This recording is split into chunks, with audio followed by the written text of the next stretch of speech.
우아하고 품격 있는 일상교육의 모든 것, 라이프스타일 교육TV 김은영입니다. 오늘 김은영의 북살롱 탄트라 비전 여러분들과 함께 읽어볼 예정입니다. 테일 출판사에서 1993년에 나온 책입니다. 원래 이 탄트라 비전은 1903년에 북인도 캐슈미르 지방을 여행하던 미국인 폴 랩스에 의해서 발견이 되었고요. 이것을 1972년부터 73년 사이에 오쇼 라즈니쉬가 강의한 버전의 책입니다. 오쇼 라즈니쉬가 책 머리에 뭐라고 썼냐면, 탄트라는 가장 오래된 개념이며 동시에 가장 새로운 개념이다 라고 쓰고 있습니다. 많은 구루들이 이 세상의 이 진리에 대한 이야기들을 하실 때 그것이 지금 있었던 것이 아니라 예전부터 있어 왔다. 이를테면 태초에 이 지구나 우주가 만들어지기 이전부터 그 진리는 그냥 그 자리에 있었다라고 이야기들을 하고 계시죠. 근데 오쇼도 사실은 내가 단순히 이것을 당신들한테 설하는 것이 아니라 이미 이것이 있어 왔던 걸 내가 다시 한번 이야기한다, 설한다, 이렇게 이야기를 하고 있습니다. 오늘 여러분들과 함께 나눌 부분은요, 자유를 찾아서입니다. 자, 그러면 한번 같이 읽어보도록 하죠. 시바는 말한다. 그리고 모든 종교가 말한다. 그대는 정치적으로 자유로울 수 있다. 하지만 투쟁은 쉬지 않는다. 하나의 얽매임이 사라지지만 거기에 다른 얽매임들이 여전히 있다. 경제적 속박은 사라질 수 있다. 그러나 그대는 다른 속박을 인식하게 될 것이다. 성적이고 심리적인 속박도 있다. 이 투쟁은 그대가 모든 곳에 있음을 느끼지 않는 한 멈춰질 수 없다. 그대가 모든 곳에 편재한다는 사실을 느끼는 순간 완전한 자유가 성취된다. 자유는 정치적인 것도 경제적인 것도 사회적인 것도 아니다. 자유는 실존적인 것이다. 이 자유가 전체적인 자유다. 그래서 우리는 그것을 모크샤라고 부른다. 오직 그때만이 그대는 진정으로 기뻐할 수 있다. 실제로 전적으로 자유로운 것은 곧 기쁨을 의미한다. 기쁨은 어떤 결과가 아니다. 그것은 일어나는 상태다. 그대가 전적으로 자유로울 때 그대는 기쁘다, 행복하다. 이 행복은 어떤 결과로서 생긴 것이 아니다. 자유가 곧 행복이다. 속박은 불행이다. 그대가 한정되어 있음을 느끼는 순간 그대는 불행하다. 그대가 무한하다는 것을 느낄 때 불행은 사라진다. 그래서 불행이란 장벽 속에 있다. 행복은 어떤 장벽도 없는 땅에 존재한다. 그대가 이 자유를 느낄 때마다 기쁨은 저절로 일어난다. 지금이라도 그대가 어떤 자유를 느낄 때 그것이 비록 궁극적인 자유가 아니더라도 기쁨은 그대에게 찾아온다. 그대가 누군가와 사랑에 빠질 때 거기에 어떤 기쁨이, 행복이 일어난다. 왜 그것이 일어나는가? 그대가 누군가와 사랑에 빠질 때 그대는 자신의 육체에 대한 집착을 버리기 때문이다. 깊은 의미에서 그것은 다른 사람의 몸도 그대의 몸이 되었기 때문이다. 그대는 이제 자신의 몸에만 한정되지 않는다. 다른 사람의 몸도 그대의 몸이 된 것이다. 그대의 집이 된 것이다. 그대의 거주처가 된 것이다. 그대는 어떤 자유를 느낀다. 이제 그대는 상대방 속으로 들어갈 수 있고 상대방도 그대 속으로 들어올 수 있다. 어떤 방식 속에서 장벽이 무너진 것이다. 그대는 이전보다 확대된 것이다. 한 번도 이렇게 생각해 본 적이 없었는데 지금 오쇼 이야기를 듣고 보니까 정말 그러네요. 네. 그대가 누군가를 사랑할 때 그대는 이전보다 더 확장된다. 그대의 존재가 더 커진 것이다. 이를테면 나라는 세계와 그리고 상대라는 세계가 합일이 되어지면서 또 다른 세계로 확장이 되어지는 거죠. 이를테면 단순히 상대의 세계를 내가 공유하는 것만이 아니라 둘이 합쳐지면서 또 다른 하나의 세계가 폭발이 되어지고 새롭게 태어나는 것이죠. 이렇게 이야기를 하자면 어마어마한 세계의 확장이네요. 사랑이라는 것 자체가. 그대가 누군가를 사랑할 때 그대는 이전보다 더 확장된다. 그대의 존재가 더 커진 것이다. 그대의 의식은 이전처럼 제한되지 않는다. 새로운 영역에 도달할 수 있게 된 것이다. 그대는 사랑 속에서 일종의 자유를 맛본다. 하지만 그것이 전체적이지 않기 때문에 그대는 곧 다시금 한계를 느낀다. 좀 더 확장되었지만 여전히 한계가 있다. 그래서 누군가를 진짜로 사랑하는 사람은 곧 기도의 상태 속으로 들어간다. 기도는 더 큰 사랑을 의미한다. 기도는 존재계 전체와 사랑에 빠지는 것이다. 그대는 이제 비밀을 알았다. 그대는 비밀의 문의 열쇠를 발견했다. 그대는 누군가를 사랑한다. 그대가 사랑하는 순간 그 문은 열리고 장벽은 해체된다. 적어도 한 사람만큼의 영역이 더 넓어졌다. 이제 그대는 비밀의 열쇠를 갖게 된 것이다. 만약 그대가 존재계 전체와 사랑에 빠질 수 있다면 그대는 더 이상 육체가 되지 않을 것이다. 깊은 사랑 속에서 그대는 육체 없음이 된다.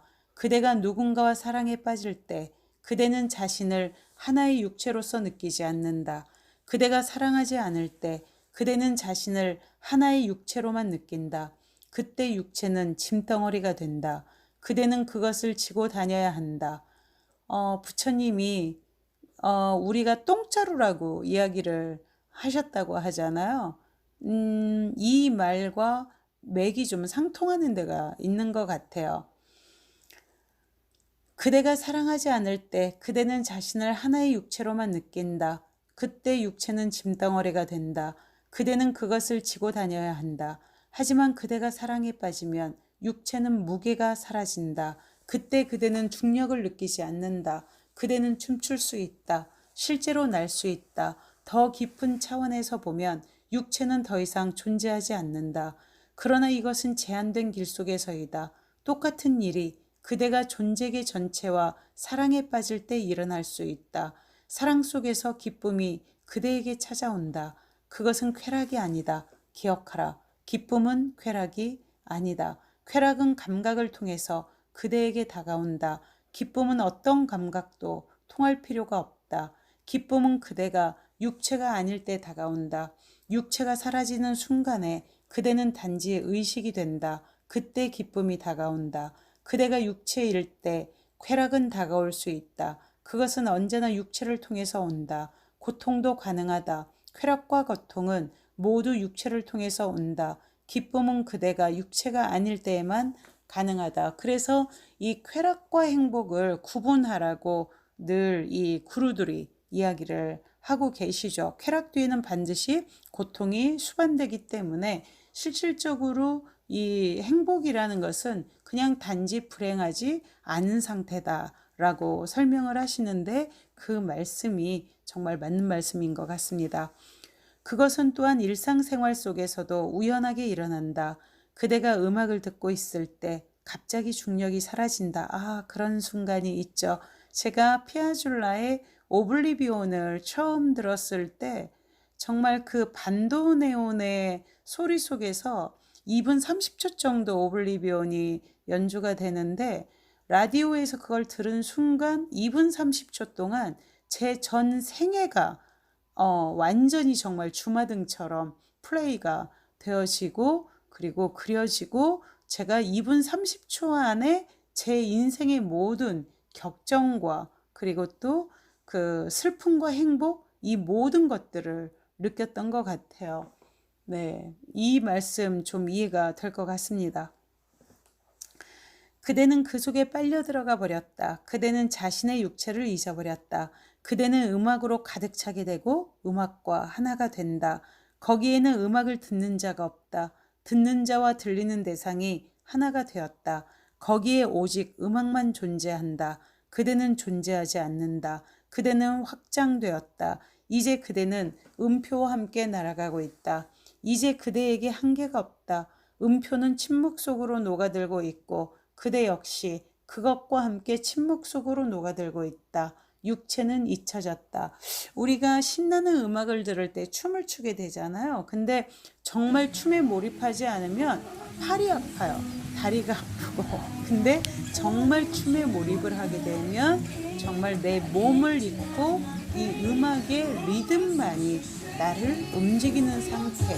이를테면 그 음악과 그리고 나의 의식만이 그 하나가 되어서 리듬을 타는 상태, 이런 상태가 되는 것 같습니다. 그래서 저 같은 경우는 이 정말 좋은 음악을 들을 때 몸이 저절로 움직여지고 또 그런 움직임 속에서 그냥 리듬을 타는 과정에서 그게 춤이 되고, 그래서 그 춤 속에서 온전한 자유를 몇 번 좀 느껴봤던 것 같아요. 정말 춤을 출 때 자유를 많이 느끼거든요.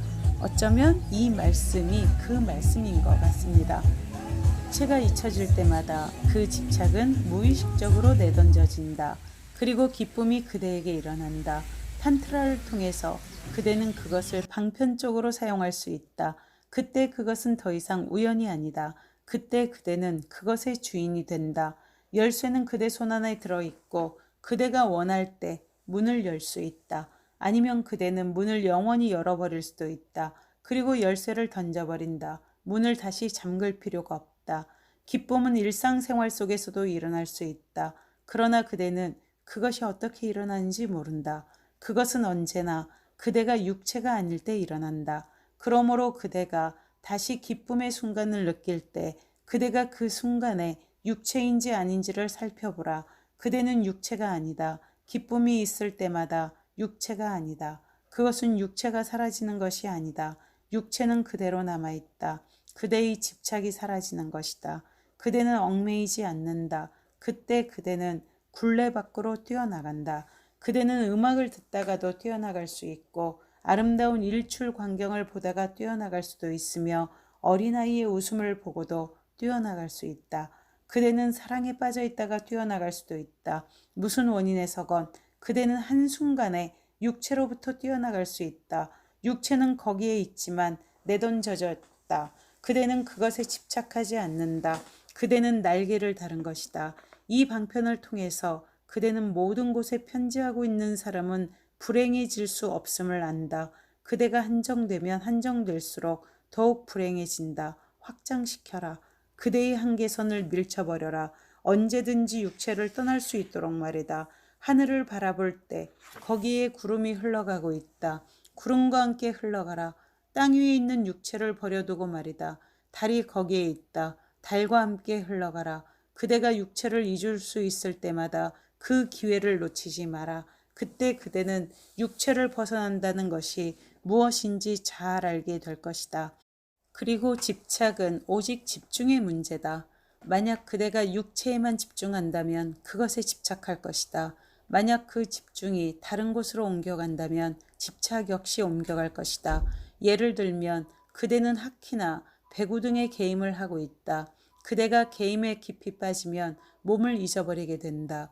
어떤 사람이 그대의 다리를 때려서 피가 흘러도 그대는 모른다. 고통이 거기에 있지만 그대는 거기에 있지 않다. 피가 흐르고 있지만 그대는 몸 밖으로 나가 있다. 그대의 의식이, 주의력이 공과 함께 날아다닌다. 그대의 주의력은 외부에 있다. 게임은 끝났다. 갑자기 그대는 육체 속으로 되돌아온다. 거기에 피가 흐르고 있고 고통이 있다. 그대는 왜 상처가 났는지 어리둥절하다. 그것은 상처가 나는 순간에 다른 것에 몰두해 있었기 때문이다. 육체와 함께 있어라. 그대의 주의력이 거기에 필요하다. 그래서 그것을 상기하라. 그대의 주의력이 있는 곳에 그대가 있다. 만약 그대의 주의력이 구름 속에 있다면 그대는 거기에 있다. 만약 그대의 주의력이 꽃 속에 있다면 그대는 거기에 있다. 만약 돈에 있다면 그때는 그대도 돈에 있다. 그대는 어디에라도 있을 수 있다. 그래서 그대의 주의력이 아무데도 쏠리지 않은 상태 속에 있는 것이 바로 명상의 전 과정이다. 거기에는 주의를 끌 만한 어떤 대상도 없다. 대상이 없을 때 육체도 없다. 그대의 주의력이 육체를 만들어낸다. 그대의 주의력이 곧 그대의 육체다. 주의력이 아무데도 없다면 그대는 아무데도 없다. 혹은 모든 곳에 편재한다. 그때 기쁨이 그대에게 일어난다. 그대에게 일어난다고 하는 말은 정확하지 않다. 그대가 곧 기쁨이다. 그것은 이제 그대를 떠날 수 없다. 그대가 바로 기쁨 자체가 되었다. 자유가 기쁨이다. 그대가 그토록 자유를 찾아다니는 것도 바로 그 때문이다. 아무것도 없음을 생각하면 제한된 자아는 무한해질 것이다. 내가 말하고 있는 것이 바로 이것이다. 그대의 주의력을 끄는 어떤 대상도 없다면 그대는 아무데도 존재하지 않는다. 혹은 그대는 모든 곳에 편재한다. 그대는 자유롭다. 그대는 자유가 되었다. 이제 이 방편은 말한다. 그대가 생각이 없다면 그대는 제한되지 않는다. 한정되지 않는다. 생각이 그대에게 한계를 준다. 그리고 그 한계의 유형은 수없이 많다. 그대는 힌두교다. 그것은 하나의 한계다. 힌두교도가 되는 것은 어떤 특정한 유형의 사고에 집착하는 것이다. 진정으로 종교적인 사람은 힌두교도나 기독교도가 될 수 없다. 무슨 주의자나 교도가 될 수 없다. 불가능하다. 왜냐하면 거기에는 특별한 생각이 있기 때문이다. 진정으로 종교적인 사람이란 특별한 생각을 하지 않는다는 의미가 있다. 어떤 신념체계, 어떤 신앙에 의해서도 제한받지 않는다. 마음에 의해서 구속되지 않는다는 말이다. 그는 무한 속에서 산다. 그대가 특별한 생각을 갖고 있을 때 그 생각은 그대의 장벽이 된다. 그것은 매우 아름다운 생각일 수도 있다. 그러나 여전히 그것은 하나의 장벽이다. 아름다운 감옥도 감옥인 것이다. 황금 같은 생각도 생각이다. 거기에는 아무런 차이도 없다. 그대를 똑같이 구속시킨다. 그대가 어떤 생각을 갖든지 그대는 그것에 얽매이게 된다. 그때 그대는 누군가에게 반대할 것이다. 왜냐하면 누군가를 반대하지 않고는 장벽이 유지될 수 없기 때문이다. 하나의 생각은 항상 하나의 편견이다. 그것은 항상 어떤 것에 찬성하거나 반대한다. 생각은 한계를, 장벽을, 경계선을 만들어낸다. 찬성하지 않으면 반대할 수밖에 없는 것이다. 나를 찬성하지 않는 사람은 나를 반대하는 것이다. 그런 그대가 어떻게 모든 곳에 두루 존재할 수 있겠는가? 그대가 기독교인이라면 기독교인과 함께 있을 수 있다. 그러나 비기독교인과는 함께 있을 수 없다. 그대가 힌두교도라고 해도 마찬가지다. 이슬람교도 마찬가지다. 하나의 생각은 어딘가에 반대할 수밖에 없다. 그것은 전체적일 수 없다. 기억하라. 생각은 전체적일 수 없다. 오직 생각 없음만이 전체적일 수 있다. 두 번째로 생각은 항상 마음에서 나온다. 그것은 언제나 마음의 산물이다. 그것은 그대의 태도이며 관점이며 편견이다. 그대의 반응이며 그대의 공식이며 개념이며 철학이다. 그대의 모든 것이 될 수 있다. 그러나 그것은 그대의 존재는 아니다. 존재에 관한 그 무엇은 될 수 있지만 존재 자체는 될 수 없다. 꽃은 그대의 생각과 관계없이 존재한다. 그대가 꽃에 대해서 생각할 때마다 그대와 꽃 사이에 장벽을 쌓는 것이다. 꽃은 그대의 생각을 필요로 하지 않는다. 그것은 그저 존재한다. 그대의 생각을 떨쳐버려라. 그때 그대는 자신을 꽃 속으로 들어갈 수 있게 할 수 있다. 그대가 장미에 대해 무슨 말을 하든지 그것은 아무 의미가 없다. 그대의 말이 필요한 것이 아니다. 마른 꽃에게 어떤 존재도 나눠줄 수 없다. 마른 꽃에게 어떤 존재도 나눠줄 수 없다. 유익하지 않으면 침묵을 지켜라. 그 말씀과 맥이 닿네요. 그저 장벽만 쌓는 것일 뿐이다. 거기에 생각이 있을 때마다 그대는 제외된다.